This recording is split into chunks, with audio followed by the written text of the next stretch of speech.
Mari kita telah beberapa tanda-tanda kecil yang telah disebutkan oleh Nabi Shallallahu Alaihi Wasallam. Tanda-tanda yang akan saya bahas hari ini adalah tanda-tanda yang sedang terjadi di zaman kita saat ini.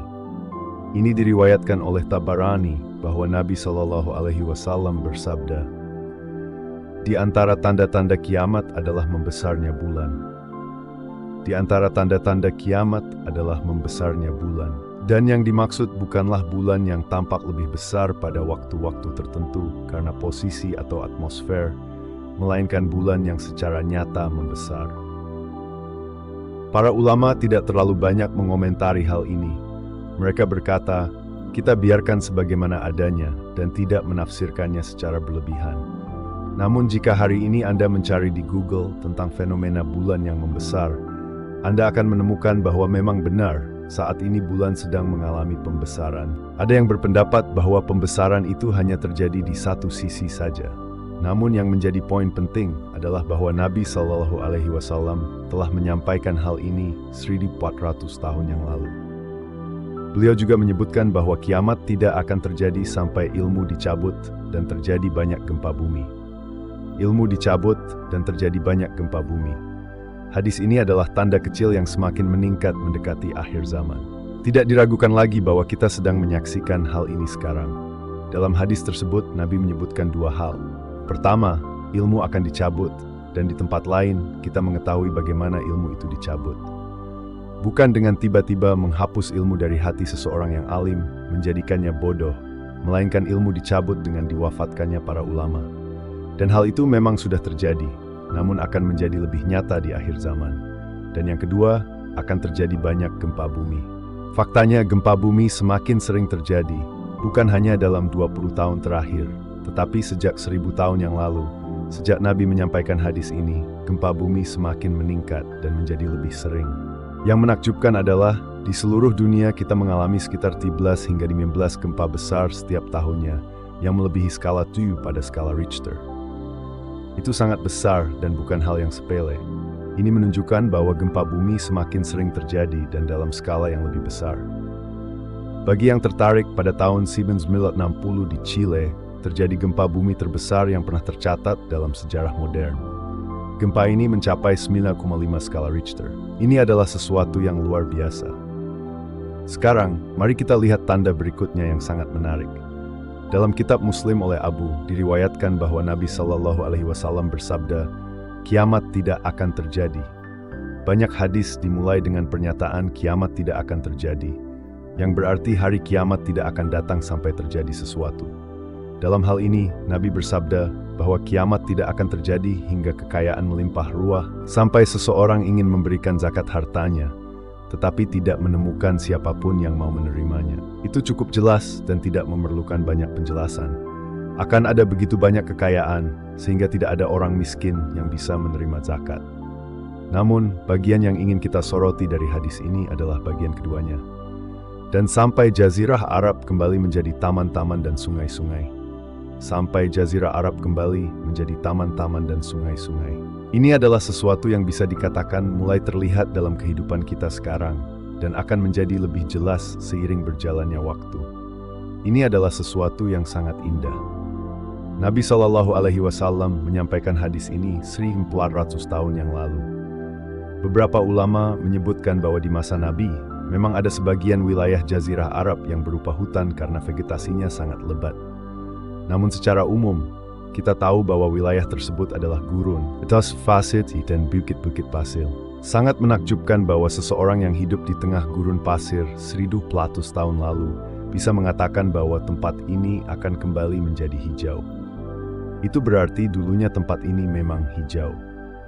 Tidak mungkin seseorang mengetahui hal seperti itu, kecuali dia adalah seorang nabi sejati, Sallallahu Alaihi Wasallam. Jika Anda menelusuri lebih lanjut tentang apakah Jazirah Arab pernah hijau, Anda akan menemukan banyak bukti yang mendukung hal itu, bahkan bukti yang sangat jelas.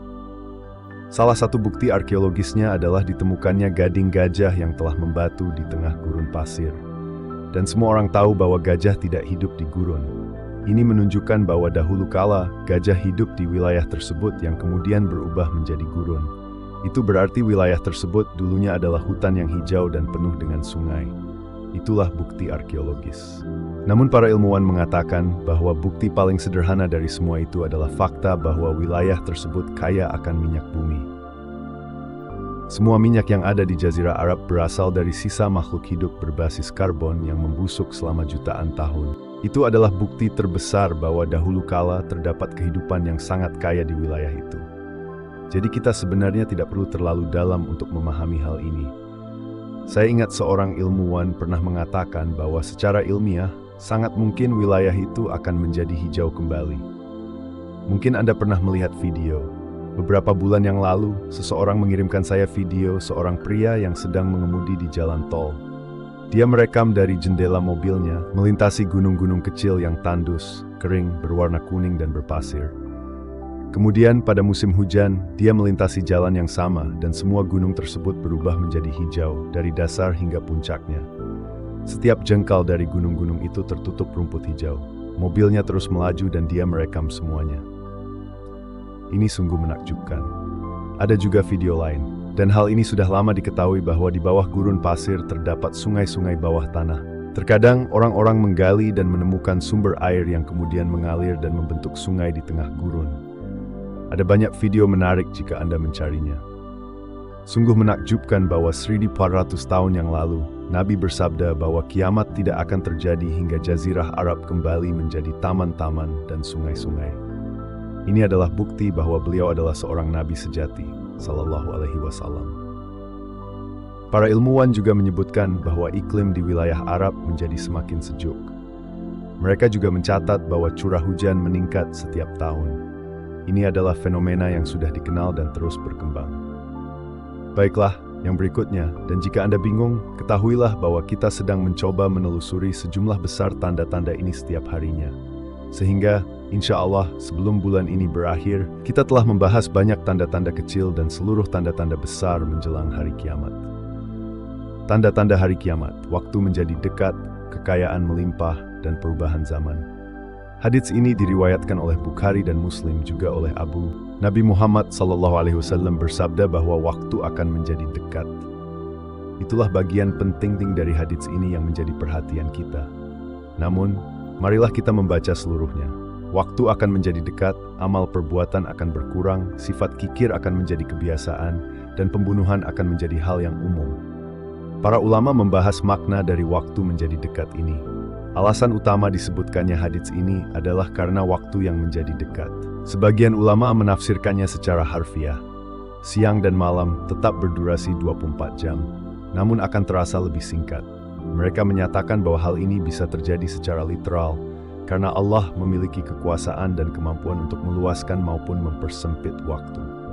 Menariknya, mereka juga menyebutkan sebuah hadits yang diriwayatkan oleh Abu, juga oleh Imam Ahmad, bahwa Nabi Muhammad SAW bersabda, hari kiamat tidak akan datang sampai waktu berlalu dengan lebih cepat.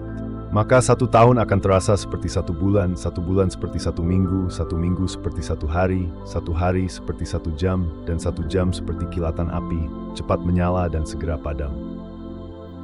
Sebagian ulama mengambil penafsiran ini secara literal, bahwa waktu benar-benar akan menjadi lebih singkat, lebih sempit. Namun kelompok ulama lain mengatakan bahwa yang dimaksud waktu menjadi dekat adalah berkurangnya keberkahan dalam waktu, sehingga manusia akan menyelesaikan lebih sedikit hal dalam jangka waktu yang sama. Seperti yang mungkin sebagian dari kita rasakan dalam kehidupan kita sendiri, kita merasa tidak sempat menyelesaikan banyak hal dalam waktu yang kita miliki. Coba pikirkan, seberapa banyak yang bisa kita lakukan dalam 1 jam sekarang dibandingkan dulu. Menariknya, sebagaimana dikatakan oleh seseorang, sekarang kita menciptakan dan menemukan begitu banyak alat untuk menghemat waktu. Mesin cuci menghemat waktu, mesin pencuci piring menghemat waktu. Semua alat ini lebih cepat dan menghemat lebih banyak waktu, dan bahkan bekerja secara otomatis tanpa perlu kehadiran kita. Namun pada akhirnya, kita merasa memiliki semakin sedikit waktu, karena kita terlalu sibuk. Jadi penjelasan kedua ini menyatakan bahwa keberkahan dalam waktu akan berkurang. Walaupun masih 60 menit, kita akan menyelesaikan lebih sedikit, karena keberkahannya berkurang. Penjelasan ketiga dari sebagian ulama adalah bahwa waktu menjadi dekat berarti umur manusia menjadi lebih pendek. Dan secara realistis, ketiga penjelasan ini sangat masuk akal. Dulu ada orang yang hidup hingga 1000 tahun, sekarang sangat sedikit yang mencapai usia 100 tahun. Jadi rentang usia manusia menurun dari 1000 tahun hingga menjadi sekitar 100 tahun. Inilah salah satu penjelasan dari waktu yang menjadi dekat. Penjelasan keempat dari sebagian ulama adalah bahwa yang dimaksud waktu menjadi dekat adalah karena adanya sarana transportasi dan komunikasi yang sangat cepat. Apa hubungannya dengan waktu? Dahulu, Miriam Lord Roth Tony Sakti. Misalnya mereka mengatakan tempat ini berjarak 2 hari perjalanan atau 1 hari perjalanan. Tapi sekarang kita tidak mengatakannya begitu lagi. Tempat yang dulu memakan waktu 1 atau 2 bulan perjalanan, kini bisa kita capai hanya dalam beberapa jam. Bukankah itu berarti waktu menjadi lebih dekat? Sarana transportasi membuat waktu terasa lebih singkat. Dulu butuh 2 bulan untuk mencapai tempat tertentu, sekarang hanya butuh 1,5 jam. Bukankah itu waktu menjadi lebih dekat? Begitu pula dengan sarana komunikasi. Dahulu, mengirim surat bisa memakan waktu berminggu-minggu, bahkan berbulan-bulan. Sekarang dengan email, pesan sampai dalam hitungan detik.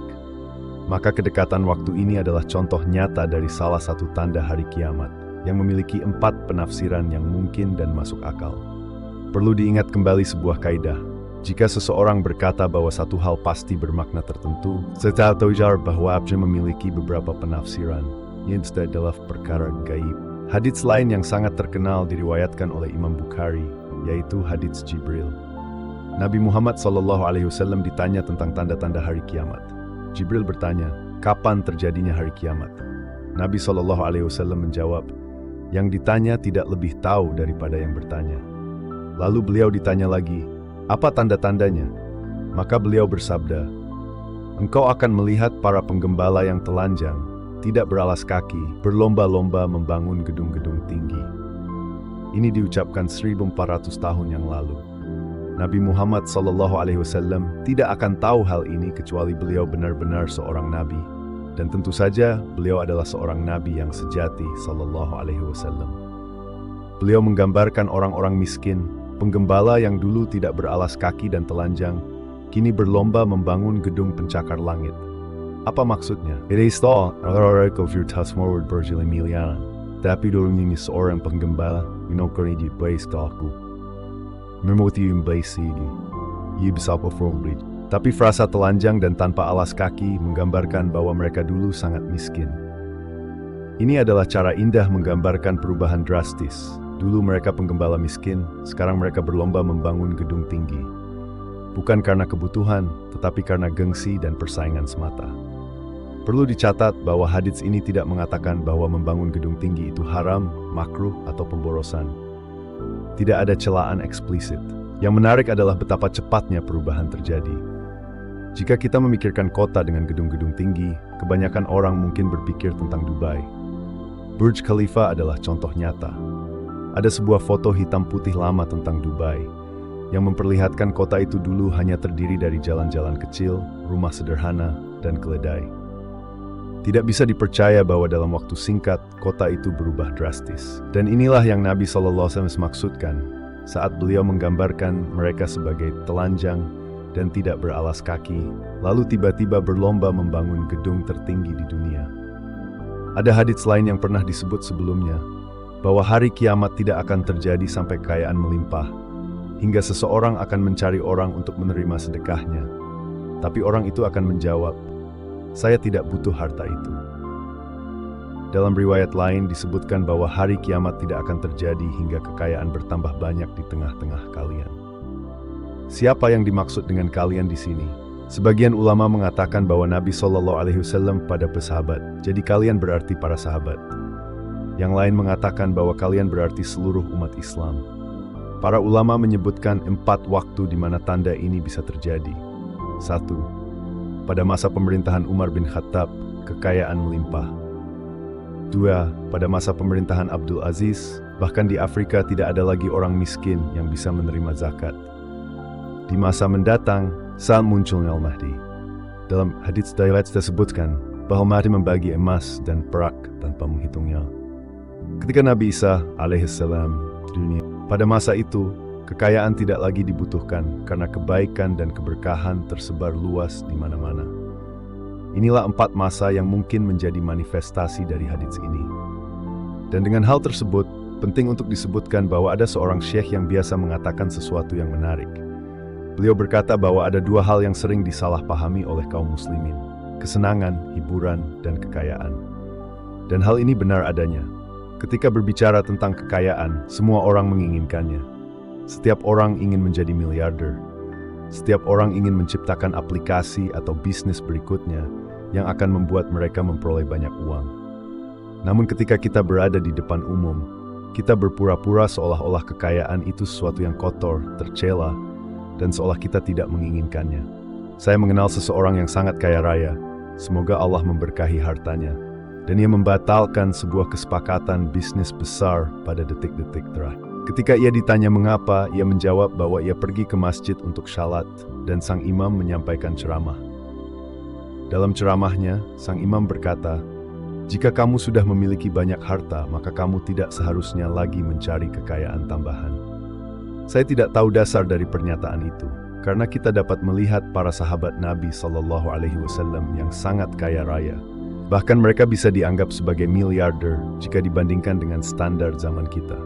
Kita berbicara tentang para sahabat yang dijanjikan surga, yang hartanya sangat banyak, seperti Abu Bakar sendiri. Imam Abu Hanifah juga dikenal sebagai orang yang sangat kaya. Namun, mereka tidak pernah berkata, "Saya sudah cukup kaya, saya akan berhenti bekerja." Sebaliknya, mereka terus bekerja, terus membantu orang lain, dan terus membelanjakan harta mereka di jalan Allah. Tetapi entah bagaimana, kita memiliki pola pikir bahwa kekayaan itu sesuatu yang buruk, dan bahwa tidak seharusnya seorang muslim memiliki banyak harta. Padahal dalam hati kecil kita ingin memiliki banyak harta dan merencanakan banyak kebaikan dengannya. Jika suatu saat kita benar-benar kaya. Oleh karena itu, penting untuk ditegaskan bahwa tidak ada yang salah atau kotor dengan kekayaan. Selama kekayaan itu diperoleh dari sumber yang halal dan dibelanjakan pada hal-hal yang halal, maka tidak ada kesalahan apapun dalam memilikinya. Sebagaimana dikatakan, sebaik-baik kekayaan adalah yang dimiliki oleh orang yang syalih. Karena orang syalih akan membelanjakan kekayaannya dalam ketaatan kepada Allah, dan ia akan menggunakannya sebagai alat untuk mencapai surga. Itulah pembahasan mengenai kekayaan yang berlimpah. Sekarang mari kita lihat berapa banyak lagi tanda-tanda kiamat yang bisa kita bahas dalam setengah jam ke depan. Hadits ini juga diriwayatkan oleh Bukhari dan Muslim melalui Abu Hurairah. Nabi SAW, "Don't mistake merdi dekat. Jadi tough test. Harus berbeda sayang time." Tapi kita melihat ini dari sudut pandang berbeda. Waktu akan menjadi dekat, amal perbuatan akan berkurang, sifat kikir akan menjadi hal yang umum, dan pembunuhan akan meluas. Mari kita telaah dari berbagai sudut. Kali ini, kita fokus pada sifat kikir yang menjadi kebiasaan. Orang-orang akan menjadi semakin pelit. Padahal dahulu umat ini, khususnya para sahabat, dikenal sangat dermawan. Mereka biasa memberi, bahkan ketika mereka hanya memiliki sangat sedikit. Misalnya seseorang hanya memiliki $2 dan ia memberikan $1, berarti ia memberikan 50% dari hartanya. Tapi jika seseorang memiliki $1 miliar dan memberikan 500.000, itu hanyalah sebagian kecil dari kekayaannya. Para sahabat sangat luar biasa dalam kemurahan hati, dan tidak ada yang bisa menyamai mereka dalam hal ini. Tapi kini, manusia semakin kikir. Lalu yang menarik adalah hadits ini menyatakan bahwa pembunuhan akan meluas. Orang-orang akan saling membunuh. Hal ini bisa disebabkan oleh banyak faktor. Bisa jadi karena akhlak dan moral manusia semakin merosot, menjadi bangkrut secara moral, atau bisa juga karena teknologi yang memudahkan orang untuk membunuh. Saya tidak mengatakan bahwa saya menentang senjata, paling tidak lagi. Tapi betapa lebih mudahnya sekarang untuk membunuh seseorang dibandingkan 1000 tahun yang lalu. Jika kita melihat pada jumlah korban dalam pertempuran besar seperti Perang Badar, jumlah yang terbunuh sebenarnya sangat kecil jika dibandingkan dengan zaman sekarang. Seperti yang pernah dikatakan seseorang, satu alat atau perangkat di zaman ini dapat membunuh lebih dari 70 orang. Padahal itulah jumlah yang terbunuh dalam Perang Badar, dan itu sudah dianggap sebagai kekalahan besar bagi kaum Quraisy. Sekitar 70 muslim gugur dalam pertempuran tersebut, yang melibatkan 1000 melawan 3000 pasukan. Kini, angka kematian dalam peperangan jauh lebih tinggi. Jika Anda pernah melihat grafik atau dokumentasi tentang jumlah korban pada Perang Dunia I dan II, maka itu sangat mengejutkan. Jadi, penyebaran pembunuhan bisa saja disebabkan oleh jenis teknologi dan kreativitas manusia dalam menciptakan alat pembunuh, atau karena manusia telah kehilangan rasa malu dan takut terhadap dosa, sehingga membunuh tidak lagi dianggap sebagai hal yang besar. Saya suka hadits ini. Diriwayatkan oleh Imam Ahmad bahwa Nabi SAW bersabda, akan ada orang-orang yang mencari makan atau penghidupan melalui ucapan mereka, seperti halnya sapi memakan dari tanah. Para ulama menjelaskan bahwa hadits ini tidak bermakna bahwa menjadi pembicara publik atau motivator itu haram, atau bahwa menghasilkan uang dari berbicara adalah haram. Bukan itu maksudnya. Hadits ini merujuk pada ucapan palsu, orang-orang yang berbohong, memberikan kesaksian palsu, pujian palsu, sumpah palsu. Mereka mengatakan hal-hal tersebut hanya demi memperoleh bayaran. Bahkan jika itu hanya sebatas memberikan testimoni palsu atas suatu produk, atau menjadi juru bicara untuk perusahaan yang produknya mereka tahu bermasalah, tetapi tetap mempromosikannya karena ingin dibayar. Inilah yang dimaksud oleh hadits tersebut. Menariknya, perawi hadits ini pernah mengalami kejadian dengan putranya. Dalam kejadian itu, Umar, putra dari Abu, datang kepada ayahnya karena membutuhkan sesuatu. Di zaman dahulu, jika seseorang membutuhkan sesuatu dari pemimpin atau khalifah, maka ia akan menyampaikan pujian dalam bentuk syair yang indah, lalu menyampaikan permohonannya. Umar, sebagai anak dari seorang sahabat besar, menggunakan puisi dan kata-kata yang fasih untuk meminta sesuatu dari ayahnya. Namun, ketika ia selesai, ayahnya berkata, "Anakku, apakah kamu sudah selesai berbicara?" Saat membaca ini, kita bisa melihat betapa para sahabat sangat menghargai anak-anak mereka. Bahkan ketika sang anak melakukan sesuatu yang mereka tidak setujui, mereka tetap bersikap sopan dan tidak langsung memotong ucapannya. Setelah anaknya selesai, ia berkata, "Engkau belum pernah sejauh ini dari mencapai keinginanmu seperti sekarang. Dan sahabat berpikir kurang tertarik padamu, seperti fiutnya bazin." Lalu ia menutup ucapannya dengan menyebut hadits. Aku mendengar Nabi SAW bersabda, akan ada orang-orang yang mencari penghidupan melalui lisan mereka, seperti sapi yang memakan dari tanah. Jadi bukan berarti menjadi motivator atau konsultan itu tercela, selama mereka jujur. Yang dilarang adalah orang-orang yang berdusta, bersaksi palsu, memberi pujian yang tidak benar, dan mencari keuntungan dari kebohongan.